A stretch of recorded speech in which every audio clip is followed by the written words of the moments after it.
नमस्कार विद्यार्थी मित्रांनो, आता मी 12वीच्या विद्यार्थ्यांना इनडेफिनिट किंवा इनडेफिनाइट इंटिग्रेशन शिकवतोय. तर मुळामध्ये काय म्हणते का, इंटिग्रेशन म्हणजे काय आणि डिफरेन्शिएशन म्हणजे काय.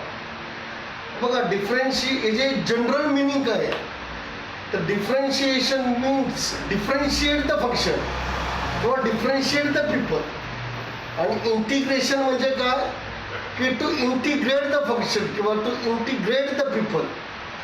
तर कसं आहे माहिती आहे का, की आपल्याकडे जी एक हे आहे, म्हणजे मनुस्मृती हा एक ग्रंथ आहे आपल्याकडे. हा मनुस्मृती काय करतो, माणसाला डिफरेन्शिएट करतो. मनुस्मृती काय करतो, माणसाला डिफरेन्शिएट करतो. आणि आपल्याकडे दुसरा एक ग्रंथ आहे, तो आहे संविधान. तो माणसाला काय करतो, इंटिग्रेट करतो. तो माणसाला काय करतो, इंटिग्रेट करतो. तर हाच फरक, जो फरक मनुस्मृती आणि संविधानामध्ये, तोच फरक डिफरेन्शिएशन आणि इंटिग्रेशनमध्ये. कारण डिफरेन्शिएशनमध्ये लोक डिफरेन्शिएट होत जातात आणि इंटिग्रेशनमध्ये लोक as a human, as a Indian या लेबलखाली एकत्र येतात.